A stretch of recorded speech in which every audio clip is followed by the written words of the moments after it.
존스 홉킨스 대학의 이대열 교수는 뇌과학의 견지에서 문제 해결력은 곧 지능이라고 말합니다. 그러나 실제로 사회과학의 입장에서 문제 해결력은 지능보다 더 복잡한 요소들이 관련됩니다. 이처럼 문제 해결력의 증진은 단순히 수학 문제를 푸는 것 이상의 경험이 필요합니다. 아이들은 학교를 다니면서 대인관계에 대한 문제, 기간 내에 해결해야 할 과제, 하기 싫은 것들을 인내하며 극복하는 경험을 통해 문제 해결력을 기릅니다. 수년 전에 미국과 영국 등은 4차 산업혁명에 대비하여 코딩 교육을 의무화했습니다.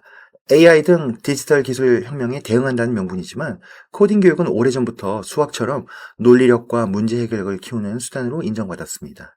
전이학습 이론에 따르면 다양한 잠재적인 교육 방법들이 모두 문제 해결력 증진에 긍정적인 영향을 줍니다. 이처럼 아이들의 사회생활이며 학계생활 모두가 문제 해결 연습의 기회입니다. 그러나 유능한 부모에 의한 가정에서의 문제 해결 교육은 부족한 실정입니다. 부모들이 관심을 가지면 더 쉽게 아이들의 문제 해결 능력을 발전시킬 수 있습니다. 이번 시간은 실천 가능한 문제 해결의 기초 훈련 방법을 소개하기로 합니다. 자녀의 학업 성적도 높이고 냉철한 사회적 대처 능력도 기르는 데 필요한 제안들입니다. 대중적으로 지명도가 높은 문제 해결의 절차는 5Y 기법, 피쉬본 인공관계 분석 기법, 아이디어 기법, 디자인 띵킹 등이 있습니다.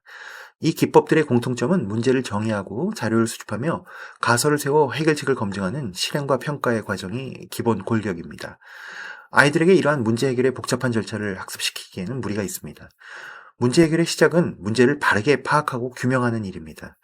문제가 무엇인지 명확하게 이해하지 못하면 해답으로부터 멀어지게 됩니다. 그래서 대부분의 전문가들은 문제 정의하기 훈련이 가장 먼저 필요하다고 강조합니다. 아이들에게 문제를 규명하도록 하는 훈련은 왜라는 단순한 질문에서 시작합니다. 문제 해결에는 왜라는 질문이 최소 5개에서 해답에 이르기까지 무한대로 필요합니다. 아이들이 유능한 해결자가 되려면 최소한 5번의 왜라는 질문을 할 수 있어야 합니다. 그러기 위해서는 단계적 접근이 필요합니다. 아이들에게 먼저 왜라는 질문을 입에 달고 자주 쓰도록 습관화시킬 필요가 있습니다. 친구들과 말다툼을 할 때도 아이가 왜라는 질문을 도구로 쓰도록 만드셔야 합니다. 엄마 아빠와 대화할 때도 항상 왜를 먼저 묻게 하십시오. 그 다음에 부모가 직접 5번 정도의 왜라는 질문을 이어가는 시범을 보이셔야 합니다. 예를 들자면 아이가 야채를 안 먹으려 한다면 철이는 왜 야채를 싫어하지? 로부터 시작하여 왜 엄마는 야채를 먹으라고 자꾸 잔소리를 할까? 왜 야채를 싫어하는 사람이 겨울에 감기에 잘 걸릴까? 왜 아빠도 야채를 싫어하는데 억지로 먹을까? 왜 야채는 고기보다 맛이 없을까? 왜 야채를 먹으면 씹고 삼키기가 어려울까? 집요하게 왜라고 묻는 것이 처음에 어렵겠지만 부모가 관심을 갖고 반복하여 점차 익숙해지면 제법 끈질긴 질문이 가능해집니다. 여기서 왜라는 질문은 상당히 구체적인 내용을 대상으로 해야 합니다.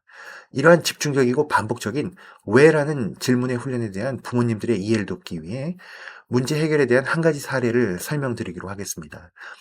워싱턴 DC의 링컨 기념관은 해마다 수백만 명이 찾아오는 미국의 상징적인 장소입니다.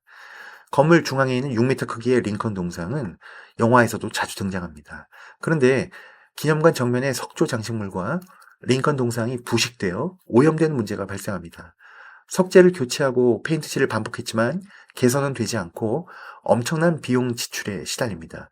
결국 이 문제를 해결하기 위해 파견된 책임자가 직원들에게 다음과 같이 질문합니다. 왜 석재와 동상에 부식이 생기는가요? 직원들은 답합니다. 2주마다 강력 스프레이로 물 세척을 하기 때문입니다. 다시 책임자가 묻습니다. 왜 2주마다 강력 스프레이로 세척해야 합니까? 직원들은 답합니다. 새똥 때문에 그렇습니다. 책임자가 다시 묻습니다. 왜 이렇게 새들이 많은 건가요? 직원들은 답합니다. 이 근처에 벌레가 많기 때문입니다. 이와 같은 3번의 왜라는 질문으로 얻어낸 해결책으로 살충제가 동원됩니다. 그러나 이 방법은 살충제 냄새로 관광객들의 항의를 불러오고 근본적인 해결책이 되지 못합니다. 책임자는 왜라는 질문을 다시 시작합니다. 왜 근처에 벌레가 많은가요? 직원들은 밤의 건물 주위를 환하게 비추는 조명 때문일 것 같다고 답합니다. 이제 원인에 접근한 책임자는 다시 왜라는 질문을 던집니다. 벌레가 줄어들 수 있도록 하는 조명 방식은 없을까요? 직원들은 해결책을 제시합니다. 조명 시간을 최소화하고 새벽이 되기 전에 조명을 끄면 될 것 같습니다. 이렇듯 지속적인 왜라는 질문을 통해 해결책이 도출되었고 전기요금은 물론이고 벌레의 90%가 감소하여 건물의 관리 비용도 크게 절감하게 됩니다. 이 문제 해결의 프로세스를 참고하면 아이들에게 필요한 질문이 무엇인지 이해할 수 있습니다. 아이들도 저마다 자신만의 문제를 겪습니다. 친구 문제, 갖고 싶은 것들, 하고 싶은 일들, 모든 요구가 그들의 문제입니다. 여기서 덧붙일 훈련이 간극 찾기입니다. 아이가 고충이나 요구를 해오면 앞서 제시했던 왜라는 질문을 반복하도록 요구하십시오. 거기다 덧붙여 현재의 상태를 말하게 하십시오. 그리고 바라는 상태를 말하게 하십시오. 그리고 현재 상태와 해결된 상태 사이의 차이가 무엇인지 간극을 말해 보도록 하십시오. 친구와 다툰 다음 고민을 이야기한다면 현재 어떤 상태인지, 어떤 상태를 원하는 것인지 물으셔야 합니다. 그리고 그 간극을 메우기 위해 무엇이 필요한지 말하도록 하셔야 합니다. 문제 해결은 장애물을 제거하고 목표 상태에 이르기 위한 노력들을 발견하는 과정입니다. 여기서의 노력은 실현 가능한, 실천할 수 있는 구체적인 행동들을 의미합니다. 아이가 왜라는 질문을 통해 문제의 구조를 파악하고 현재 상태와 목표 상태의 차이를 채울 수 있는 구체적인 실천 방법을 나열할 수 있다면 장래의 복잡한 문제에 면역력을 가진 건강한 어른으로 자라나게 될 것입니다. 저는 개인적으로 문제 해결력 프로그램 중 가장 효과적이라고 생각하는 것이 미국 국립공원 관리공단이 제공하는 주니어 레인저 프로그램입니다. 한 해에 평균 100만 명 이상이 참가하는 미국을 대표하는 탐험 프로그램입니다. 아이들이 국립공원을 배경으로 팀을 이루어 공단이 제공한 역사, 문화, 자연 탐험을 합니다. 주니어 레인저라는 제목으로 구글링을 해보시면 자신의 경험담과 수집한 배지를 자랑하는 수많은 아이들의 흔적을 웹에서 쉽게 찾으실 수 있을 겁니다. 아쉽게도 우리나라에는 이러한 정부 차원의 대규모 프로그램이 운영되지는 않습니다. 그러나 의외로 이러한 프로그램이 인근 박물관에서 활발히 연구 개발되어 진행 중입니다.